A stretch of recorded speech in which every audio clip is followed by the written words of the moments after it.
Hello learners, welcome back to Arora Legal Gyan. Students, अगर AIBE या किसी और लॉ कंपटीशन एग्ज़ाम में आपसे एक चीज़ पूछ ली जाए, पैसिव यूथेनेसिया इंडिया में लीगल है या नहीं, तो फिर ये पूछ लिया जाए right to die with dignity किस केस में आया था, या फिर ये पूछ लिया जाए कि भाई लेटेस्ट 3 केसेस कौन से हैं, तो क्या आप कॉन्फिडेंटली आंसर दे पाएंगे? क्योंकि सच तो ये है, आजकल जो कंपटीशन एग्ज़ाम हो रहे हैं उसमें सिर्फ थ्योरी नहीं आती, रिसेंट केसेस भी आते हैं, लीगल अपडेट्स भी पूछे जाते हैं। अगर आपने ये केसेस प्रिपेयर नहीं किए तो ये जो इजी मार्क्स होते हैं ना, वो हाथ से निकल जाते हैं। इस वीडियो में हम बहुत ही इंपॉर्टेंट लीगल केसेस समझेंगे जो कंपटीशन एग्ज़ाम के लिए पढ़ना ज़रूरी है, AIB के एग्ज़ाम के लिए पढ़ना ज़रूरी है। पर मैं इनको आपको इतने सिंपल तरीके से समझाऊंगी कि आपको खुद लगेगा ये पहले क्यों नहीं समझ आए थे।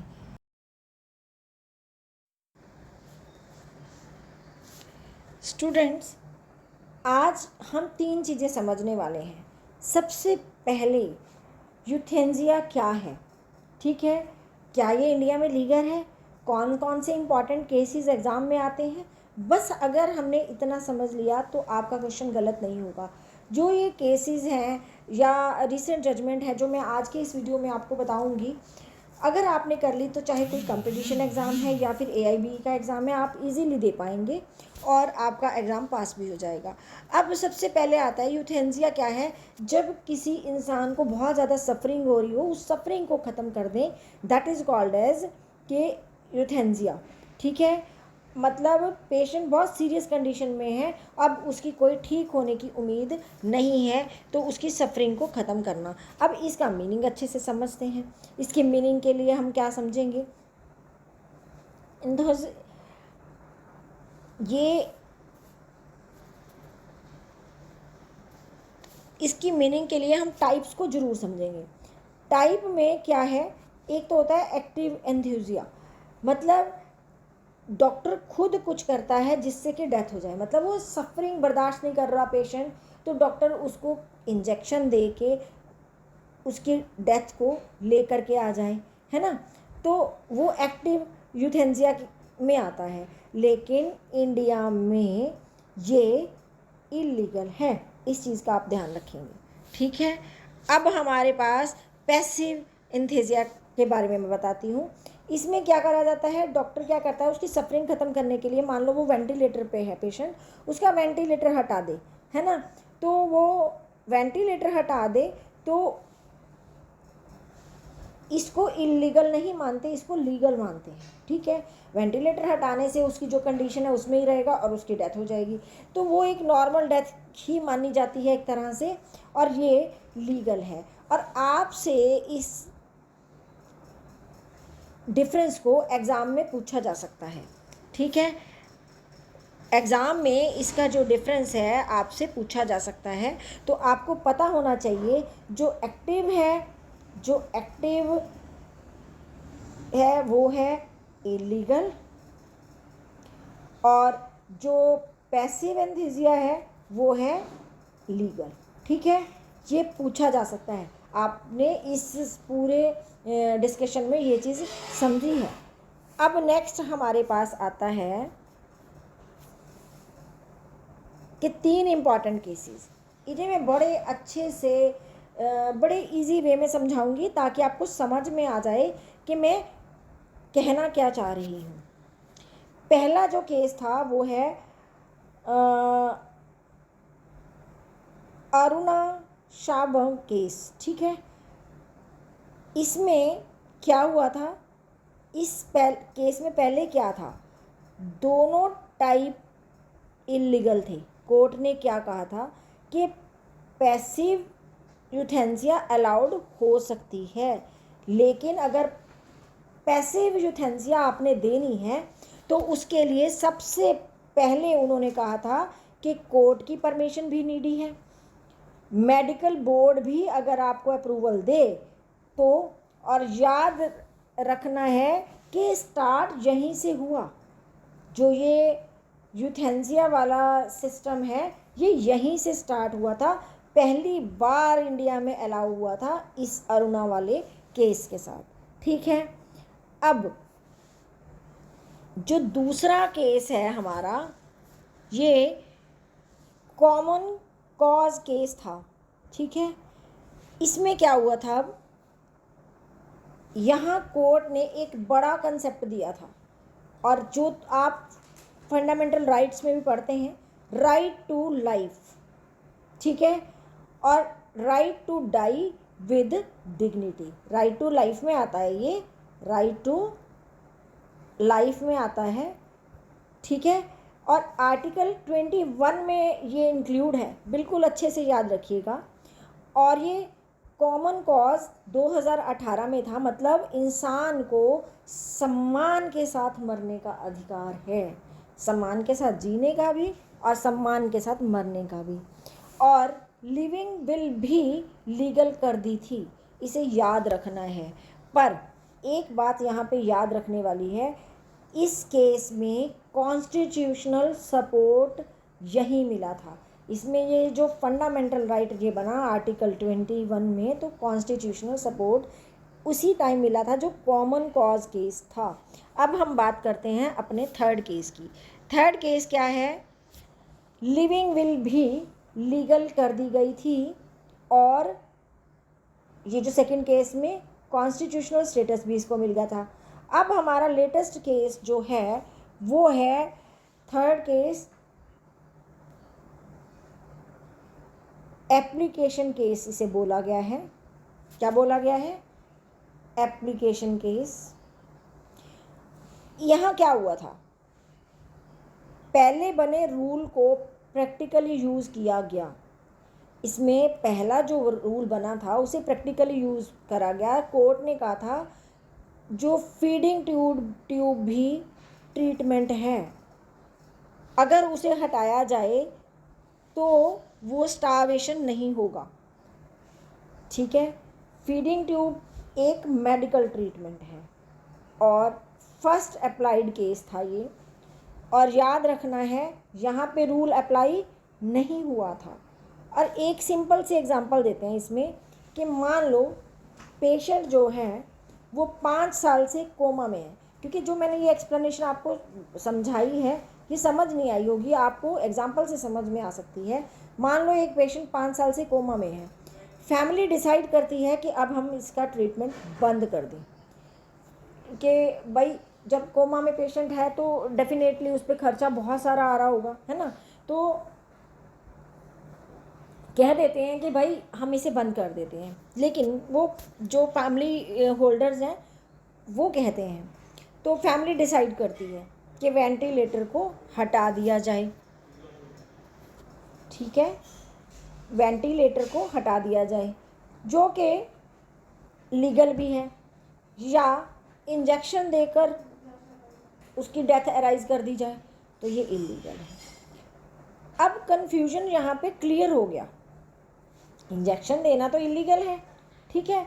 तो यहाँ कन्फ्यूजन क्लियर हो गया कि भाई फैमिली डिसाइड करेगी कि हमने ट्रीटमेंट अब बंद करना है। अब एससी कन्वर्जन रूल क्वेश्चन में आता है कि एससी पर्सन रिलीजन चेंज कर ले। आगे जो हमारा एक केस आता है एससी कन्वर्जन रूल, जो शेड्यूल कास्ट है वो अगर कन्वर्जन में आ जाए, क्वेश्चन यहाँ पे आता है कि क्या एससी पर्सन जो है रिलीजन चेंज करता है, ठीक है। अगर रिलीजन चेंज हो जाए तो एससी स्टेटस ख़त्म हो जाएगा, लेकिन अगर वो कहीं वापस आ जाए तो क्या पॉसिबल है, तो सोसाइटी एक्सेप्ट करे तो स्टेटस वापस मिलेगा। इस बात का ध्यान रखिएगा कि अगर सोसाइटी एक्सेप्ट करती है तो पॉसिबल है, अगर वो वापस आ गया तो सोसाइटी को एक्सेप्ट करना है, सोसाइटी का इसमें रोल प्ले हो जाता है, ठीक है। लेकिन इम्पॉर्टेंट क्या है, ये जो रूल है एसटी पे अप्लाई नहीं होता। अब एसटी क्या है, शेड्यूल ट्राइब, इन पे अप्लाई नहीं होता, शेड्यूल कास्ट पे अप्लाई होता है। अब हमारे पास अगला स्टेप क्या है, यूनिफॉर्म सिविल कोड। ये क्या है, हम इसे बिल्कुल सिंपल लैंग्वेज में समझते हैं। डिफरेंट रिलीजन डिफरेंट लॉज, ठीक है। यूसीसी क्या चाहता है, सेम लॉ फॉर एवरीवन।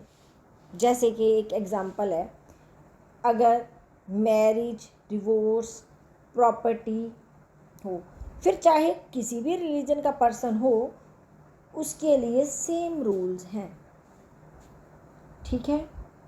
उसके लिए ये जो रूल हैं वो सेम है, ठीक है। आर्टिकल 44 डीपीएसपी, ठीक है, इसमें आता है, इस चीज़ का ध्यान रखना है। नेक्स्ट, जो मैटरनिटी बेनिफिट केस है, इसमें क्या है, मैटरनिटी बेनिफिट केस के लिए सबसे पहले जो एडॉप्टिव मदर्स होती हैं उनको लीव तभी मिलती है जब उनका बेबी छोटा होता है। कोर्ट ने कहा ये गलत है, अब हर एडॉप्टिव मदर को लीव मिलेगी।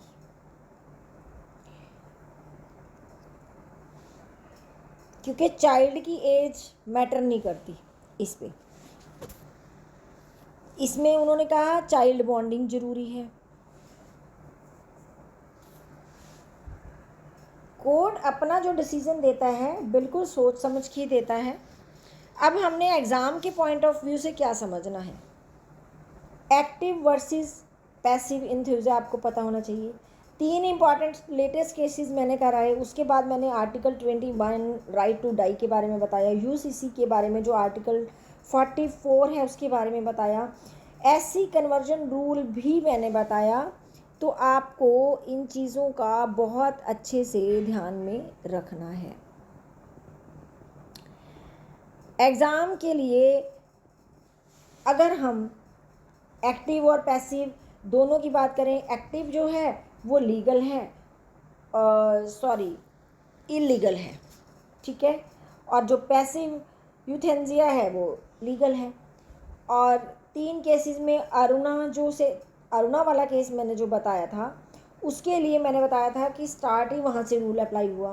कॉमन कॉज में मैंने बताया था कि कॉन्स्टिट्यूशन की सपोर्ट यहीं से हुई थी। और जो लेटेस्ट केस था वो अप्लाई हुआ शेड्यूल स्टेटस जो था शेड्यूल कास्ट का, कि रिलीजन चेंज करने से ख़त्म हो जाएगा। और यूसीसी के बारे में बताया मैंने कि आर्टिकल 24 एडॉप्टिव मदर लीव मिलेगी, ये डिसीज़न हुआ, ठीक है। तो अगर आपको कुछ भी ना याद रहे, सपोज करो आपको मेरी ये पूरी वीडियो आपने देख ली, फिर भी थोड़े टाइम बाद आपको कुछ भी नहीं याद रहता, लेकिन बस आप इतना याद रख लें, पैसिव यूथेनेसिया लीगल है, right to die with dignity article 21 में आती है। ध्यान रखिएगा 3 केसेस कौन कौन से मैंने कराए हैं जो लेटेस्ट, वो याद रखें। एससी कन्वर्जन रूल याद रखें। यूसीसी सेम लॉ सब पे अप्लाई होता है, चाहे वो किसी भी रिलीजन का हो। एडॉप्टिव मदर केस याद रखें। अब आपको ऐसे ही इजी तरीके से लॉ को समझना है। इसीलिए आप वीडियो को लाइक ज़रूर करें, कमेंट भी करें और वीडियो को शेयर भी करें।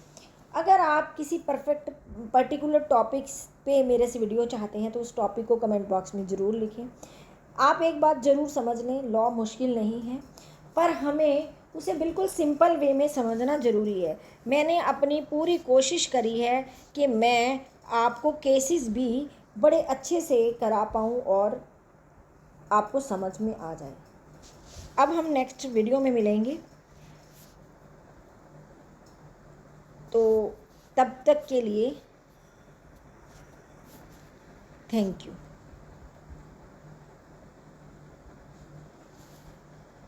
एक चीज़ और मैं यहाँ पे बताना चाहूँगी कि मैंने आपको बोला था कि लाइव सेशन मेरा आज यानी कि मंडे में 7 o'clock होगा, तो मैं आपको नोटिफाई करा दूँ। MCQ जो CPC के मैं अपने लाइव सेशन में करा रही हूँ, उसका लाइव सेशन वेडनेसडे इवनिंग में 7 o'clock होगा, ठीक है। बाकी मैं कम्युनिटी पोस्ट भी कर दूँगी, लेकिन जो मेरी इस वीडियो को देख रहे हैं वो इस चीज़ का ध्यान रखें। जो प्रीवियस क्वेश्चन पेपर एनालिसिस के बेस पे मैं आपको CPC के MCQs करा रही हूँ, उसका live session Wednesday evening 7 o'clock होगा। Thank you.